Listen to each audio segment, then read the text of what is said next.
வணக்கம். ஜனவரி 14ஆம் தேதி இன்னைக்கான 2வது பதிவு.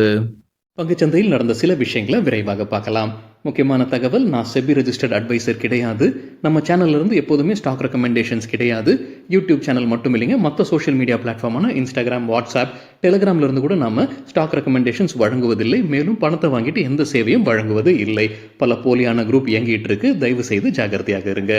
இந்த வீடியோவில் காட்டக்கூடிய அனைத்து கம்பெனிகளும் வெறும் இன்ஃபர்மேஷனல் பர்பஸ்க்காக மட்டுமே முதலீடு செய்யுங்கன்னு சொல்கிற வீடியோ கிடையாது. எந்த ஒரு முதலீட்லையும் ரிஸ்க் இருக்கும். ரிஸ்க் புரியாமல் இன்வெஸ்ட் செய்யாதீங்க. ரிஸ்க் புரியலன்னா தயவு செய்து இன்வெஸ்ட்மெண்ட்டை தவிர்த்துருங்க. நம்ம ருபி டிரைவர் சேனலை ஆதரிக்கிற அனைத்து நல்ல உள்ளங்களுக்கும் நன்றி.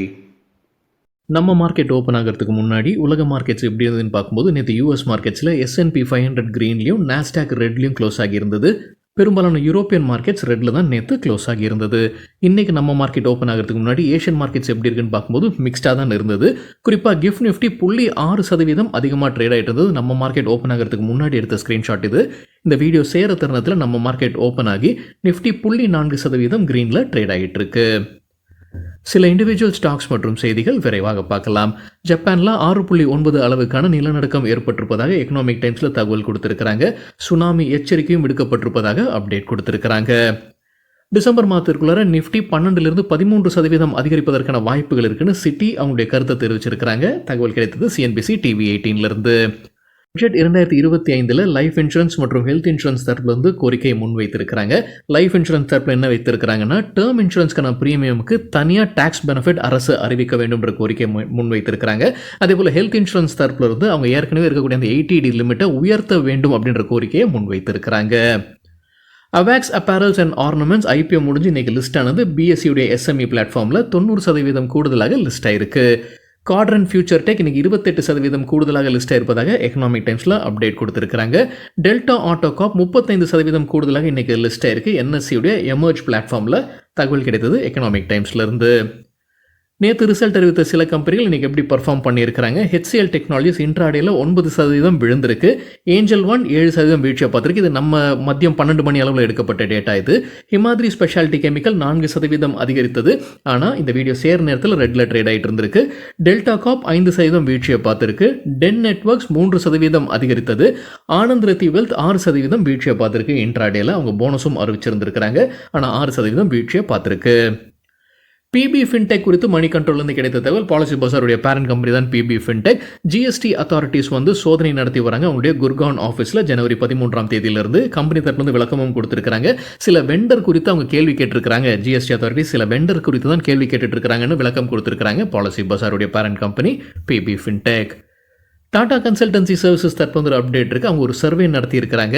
2025 எலக்ட்ரிக் வெஹிக்கிள்ஸ் உடைய ஆண்டா இருக்கும்னு அப்டேட் கொடுத்துருக்காங்க. அதாவது 64 பேர் அவங்க கருத்து கணிப்பு நடத்தல. 64 பேர் என்ன சொல்லியிருக்கிறாங்கன்னா, அவங்களுடைய அடுத்த வாகனம் எலக்ட்ரிக் வெஹிக்கிளாக இருப்பதற்கான வாய்ப்புகள் அதிகமாக இருக்குது. கிட்டத்தட்ட 1300க்கும் மேற்பட்டோரிடம் இந்த கருத்து கணிப்பு நடத்தியிருக்கிறாங்க. உலகம் முழுவதும் எந்தெந்த நாடுகள்ன்ற பட்டியலும் கொடுத்துருக்காங்க. அதுலேருந்து அவங்களுக்கு கிடைத்த ஒரு இன்டர்பிரேஷன் என்னன்னா, 64% அந்த சர்வேல இருந்த ஆட்கள் அடுத்த வாகனம் எலக்ட்ரிக் வெஹிக்கிள்ஸாக வாங்குவதற்கான வாய்ப்புகள் அதிகமாக இருக்கு. டாடா கம்யூனிகேஷன்ஸ் தரப்புல ஒரு அப்டேட் இருக்கு. ஜகுவார் லேண்ட் ரோவருடன் இருக்கக்கூடிய பார்ட்னர்ஷிப்பை விரிவாக்கம் செய்யறாங்க. ஸ்மார்ட்டர் டேட்டா ட்ரிவன் கனெக்டட் காஸ்க்காகத்தான் இந்த புது பார்ட்னர்ஷிப்னு சொல்லியிருக்காங்க டாடா கம்யூனிகேஷன். டெல்டா காப் குவார்டர்லி ரிசல்ட் அறிவிச்சிருக்காங்க. மணி கண்ட்ரோல்ல இருந்து கிடைத்த டேட்டா, ப்ராஃபிட் 36 கோடி ரூபாய், இயர் ஆன் இயர் 4% அதிகரிச்சிருக்கு. ரெவென்யூ 194 கோடி ரூபாய், இயர் ஆன் இயர் 8% விழுந்திருக்கு. இன்ஃபோசிஸ் அவங்களுடைய குவார்டர்லி ரிசல்ட்டை ஜனவரி 16ஆம் தேதி வெளியிட இருக்கிறாங்க. அதற்கு முன்னாடி மணி கண்ட்ரோல் ஒரு முன்னோட்டம் கொடுத்திருக்காங்க. என்ன எதிர்பார்க்கலாம் அவங்களுடைய ரிசல்ட்டில்? வருவாய் எதிர்பார்ப்பது 41,206 கோடி ரூபாய். குவார்டர் ஆன் குவார்டர் ஃப்ளாட்டாக இருப்பதற்கான வாய்ப்புகள் இருக்கு. நெட் ப்ராஃபிட் 6,734 கோடி ரூபாய் எட்டுன்ற எதிர்பார்ப்பு. குவார்டர் ஆன் குவார்டர் 3.5% அதிகரிப்பதற்கான வாய்ப்பு இருக்கு. அவங்களுடைய ரெவென்யூ கைடன்ஸை உயர்த்துவாங்கன்ற எதிர்பார்ப்பு இருக்கு. 3.75லிருந்து 4.5% அவங்க சொல்லியிருக்கிற ரெவென்யூ கைடன்ஸ் Q2ல. இப்போ அதை 4.5 4.75% அந்த கேப். இப்போவே லோவர் பேண்ட் அப்பர் பேண்ட் அதான் கொடுப்பாங்க. ஸோ முன்ன சொல்லி அந்த லோவர் பேண்ட் 3.75, அப்பர் பேண்ட் 4.5, அதை உயர்த்தி இப்போ லோவர் பேண்ட் 4.5 ஆகும், அப்பர் பேண்ட் 4.75% அவங்க உயர்த்துவதற்கான வாய்ப்புகள் இருக்குன்னு சொல்லியிருக்கிறாங்க மணி கண்ட்ரோலில். காலையில் வீடியோவில் நம்ம ஹெச்சிஎல் டெக்னாலஜிஸோட ரிசல்ட் பார்த்துருந்தாங்க. ஆனால் அவங்களுடைய ரெவன்யூ கைடன்ஸ் அவங்க மாற்றிருந்தது நம்ம விட்டு போயிடுச்சு. ரெவன்யூ க்ரோத் கைடன்ஸ் அவங்க சொல்லியிருப்பது இப்போ 4.5 5%, அதாவது 4.5% லோவர் பேண்ட், 5% அப்பர் பேண்ட். போன குவார்ட்டரில் அவங்க சொல்லியிருந்தது 3.5% லோவர் பேண்டும் 5% அப்பர் பேண்டும். ஸோ லோவர் பேண்டை அவங்க அதிகப்படுத்தி இருக்கிறாங்க. 3.5 4.5 லோவர் பேண்டை மாற்றிருக்கிறாங்க. ஆனால் அப்பர் பேண்டில் எந்த மாற்றமும் செய்யலை. அது ஒரு காரணமாக இருந்திருக்கலாம் இன்னைக்கு ஹெச்சிஎல் டெக்னாலஜிஸ் ஒரு பெரிய வீழ்ச்சியை பார்த்ததற்கு. லோட்டஸ் சாக்லேட்ஸ் குவார்ட்டர்லி ரிசல்ட்டை அறிவிச்சிருக்கிறாங்க. ரெவன்யூ ஃப்ரம் ஆப்ரேஷன்ஸ் 14,669 லட்சம் ரூபாய். போன ஆண்டு இதே குவார்ட்டரில் 5,189 லட்சம் ரூபாயாக இருந்தது. ப்ராஃபிட் ஆஃப்டர் டேக்ஸ் 372 லட்சம் ரூபாய். போன வருடம் இதே குவார்ட்டரில் 60 லட்சம் ரூபாயாக இருந்தது. பிஎஸ்சிக்கு ஜெஃப்ரீஸ் ரேட்டிங்கை அப்கிரேட் பண்ணியிருக்கிறாங்க. அப்கிரேடுக்கு பிறகு இப்போ கொடுத்துருக்கிற ரேட்டிங் ஹோல்ட் ரேட்டிங். எதிர்பார்க்குற டார்கெட் 5,250 ரூபாய். JSW எனர்ஜி இன்னைக்கு இன்ட்ராடேல நல்லா பர்ஃபார்ம் பண்ணியிருக்கிறாங்க. 7% அதிகரித்தது. மின் பத்திரிகையிலிருந்து கிடைத்த தகவல். கடந்த 8 நாட்களில் ரெட்ல க்ளோஸ் ஆகிட்டு இருந்த JSW எனர்ஜி இன்னைக்கு 7% அதிகரிச்சிருக்கு. அதற்கு முக்கிய காரணம் மின் பத்திரிகையில் சொல்லியிருப்பது அவங்க KSK Mahanadi power company limited take over பண்ணுறதுக்கான முயற்சியில் இருக்கிறாங்க. கார்ப்பரேட் இன்சால்வன்சி வழக்கு போய்கொண்டிருக்கு இந்த KSK மகாநதி பவர் கம்பெனி லிமிடெட்ல. அவங்க ரெசல்யூஷன் பிளானை தாக்கல் செய்திருக்கிறாங்க JSW எனர்ஜி. அதற்கு கடன் கொடுத்தவர்களின் குழு ஒப்புதல் வழங்கி இருக்கிறாங்கன்னு மின் பத்திரிகையில் அப்டேட் கொடுத்திருக்காங்க. ஒரு முக்கிய காரணம் இன்னைக்கு 7% அதிகரித்தது சொல்லியிருக்கிறாங்க. அமிர்தாஞ்சன் ஹெல்த் கேர் குறித்து மணி கண்ட்ரோல் கிடைத்த ஒரு தகவல். சுந்தரம் மியூச்சுவல் ஃபண்ட் 0.7% ஸ்டேக்கை விற்பனை செய்திருக்கிறாங்க. சராசரியா ஒரு ஷேர் விலை 700 ரூபாய்னு. செப்டம்பர் மாதம் முடிவில் அமிர்தாஞ்சன் ஹெல்த் கேர்ல சுந்தரம் மியூச்சுவல் ஃபண்ட் 1.68% ஸ்டேக் வைத்திருந்திருக்கிறாங்க.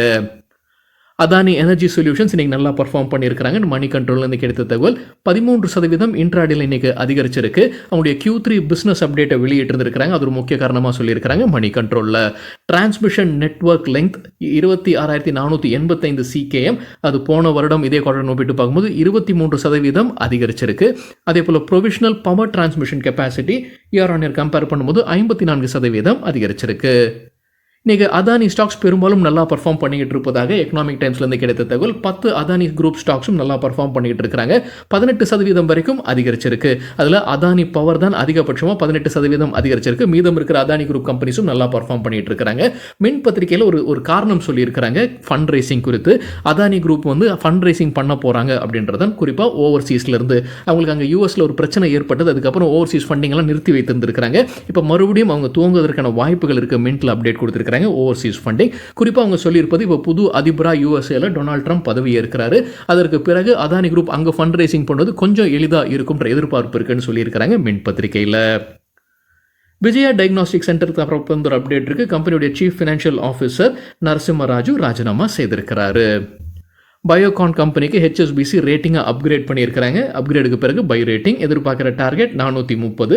நேற்று க்ளோசிங்லேருந்து ஒப்பிட்டு பார்க்கும்போது 18% அதிகரிப்பதற்கான வாய்ப்பு இருக்குது. பயோகான் இன்னைக்கு நல்லா பர்ஃபார்ம் பண்ணியிருக்காங்கன்னு நினைக்கிறேன். இன்னொரு முறை சரி பார்க்க வேண்டும்.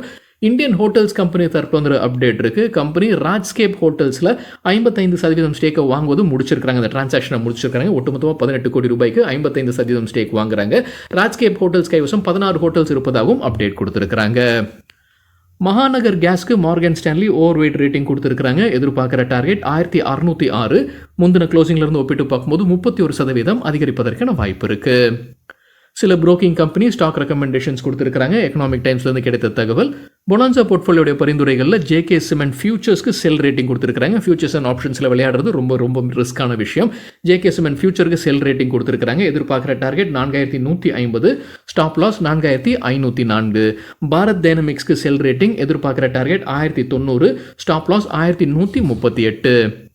LKP செக்யூரிட்டிஸ் உடைய பரிந்துரைகளில் கன்கார்ட் பயோடெக்கு buy rating. Target 2450. Stop loss 2184. 360 OneWAMக்கு buy rating. Target 1155. Stop loss 1084. Kotak Mahindra பேங்குக்கு செல் ரேட்டிங் கொடுத்துருக்காங்க. எதிர்பார்க்குற டார்கெட் 1700. Stop loss 1756. சரிங்க, இதுதான் சில விஷயங்கள் என்னுடைய பார்வைக்கு எட்டியது. நன்றி, வணக்கம்.